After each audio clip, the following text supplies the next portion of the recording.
This might just be the best artifact in War of the Spark.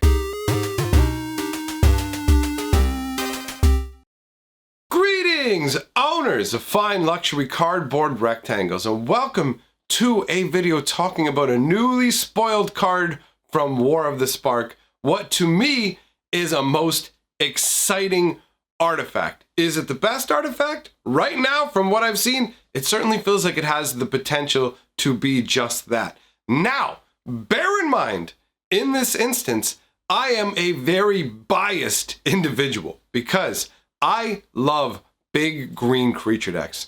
For those of you who haven't watched me play Arena, I tend to play a 120 card green, smashy, here come the big creature, crazy nonsense style, Giganosaurus fun deck. That's what I roll. So if you're not familiar with that, then you may not know why I love this card as much as I do. But let's get the card up on the screen now. Let's talk about it. Vivien's Arc Bow. So this is a green and a colorless legendary artifact. This bow is actually, obviously, the Planeswalker Vivien's bow. For those of you who aren't familiar with Vivien, she hasn't been around long in terms of Planeswalker. She is a new addition that showed up in Core 2019. Before that, wasn't really a character in Magic at all. They just kind of threw her in there. At first, she was a side note where it was just, okay, she comes from a plane destroyed by Bolas. They had very little information. They went ahead and wrote a little bit of short story action about her. So some more information has come along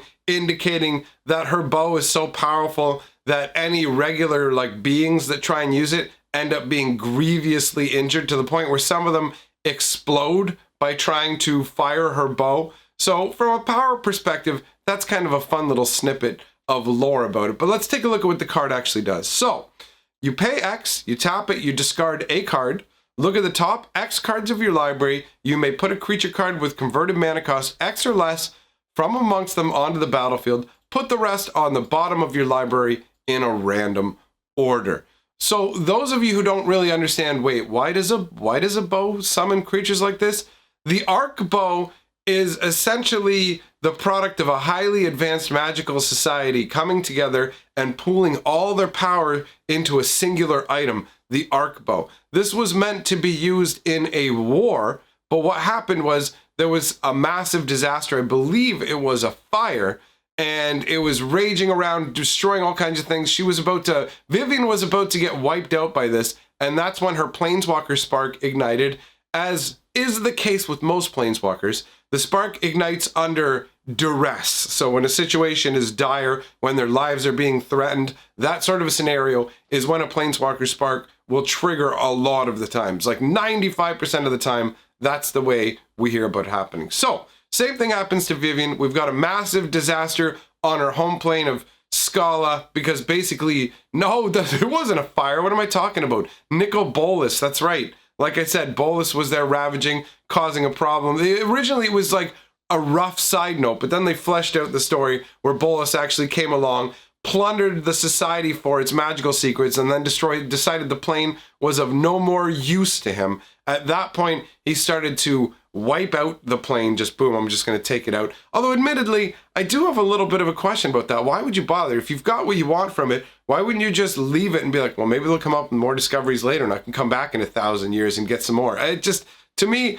it wasn't really clear as to why he started to destroy the plane, but the end result was they pooled all their power together, created the Arc Bow, but then due to the mass destruction that was going on, I think it might have been a fire caused by what Bolas did, but anyways, she ends up walking off the plane when her spark ignites and taking the Arc Bow with her. So instead of being able to save the plane, she basically took its best hope and disappeared accidentally. That's kind of rough. But what the bow does is it captures the spiritual essence of different creatures. Now, it doesn't capture their souls, so it's not extracting souls from creatures, but it can basically create a spiritual mimic of any creature that, I'm not sure exactly what the link-up method is. There's some kind of ritual that links the creatures to the Arc Bow. The details aren't 100%, but anyways, what happens is this bow will create copies of any creatures that she's come in contact with and done a magical ritual with,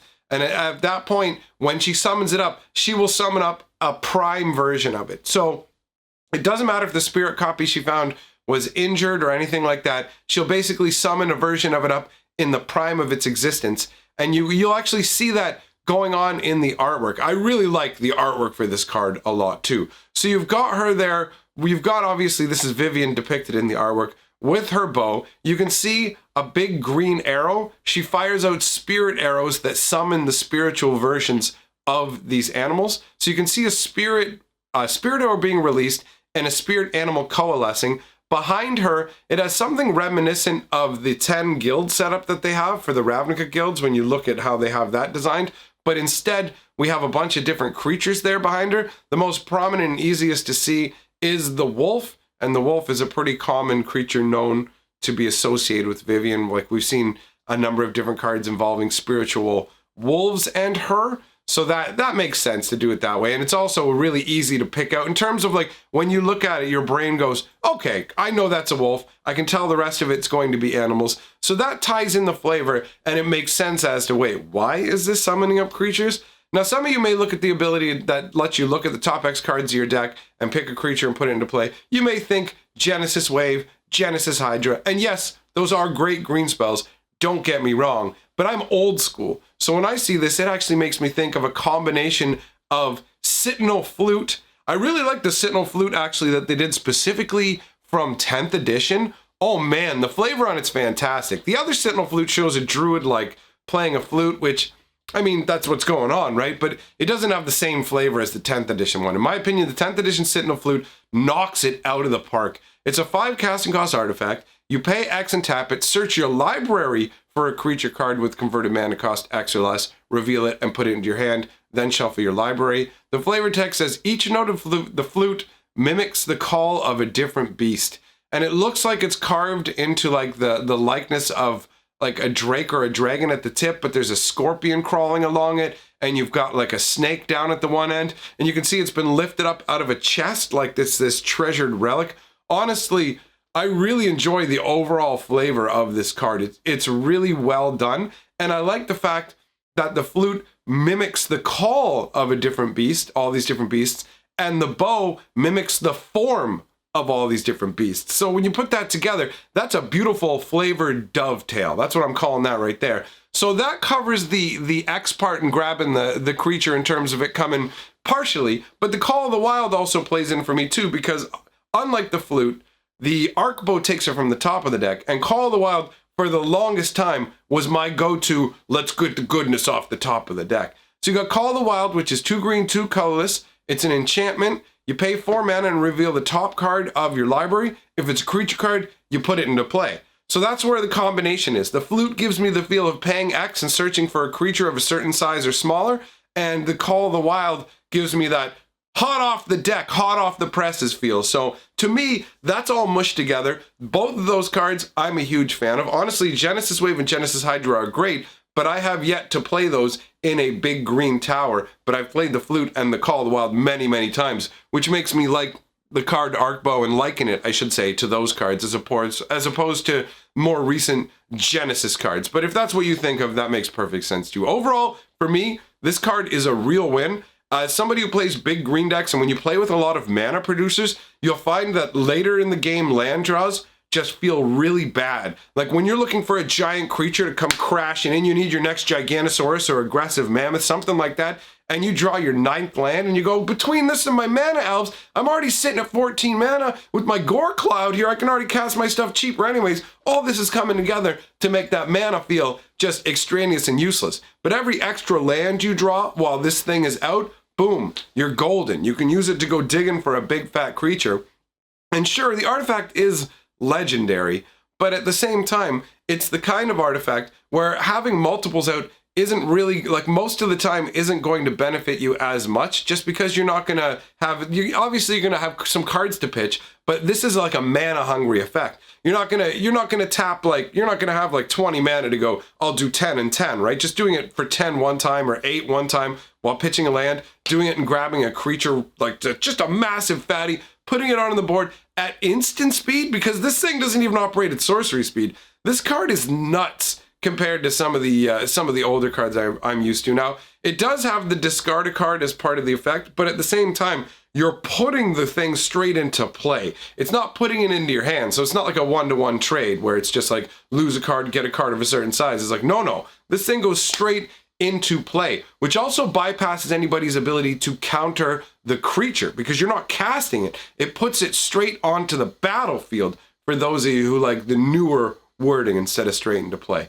So for me, Arcbow feels like a really strong card. The fact that you can use this to dig, the fact that it turns late land draws and other really garbage, like even if you're drawing like crappy little weak creatures that are your beginning ploys, later on you pitch them for your big fat daddies. This for me is a massive home run. Everything about this card is fantastic. It's cheap to put out. The activation feels pretty good to me. If they didn't make you discard a card, I think it would probably be a little too strong in all honesty. And the artwork's great. The artwork looks fantastic. You've got her there using the spirit bow. She has at this point just loosed some unknown creature, but you can see she has a whole number of different options. I love it. It looks really, really good to me. So let me know what you guys think. Is this going to be the most powerful artifact in the set?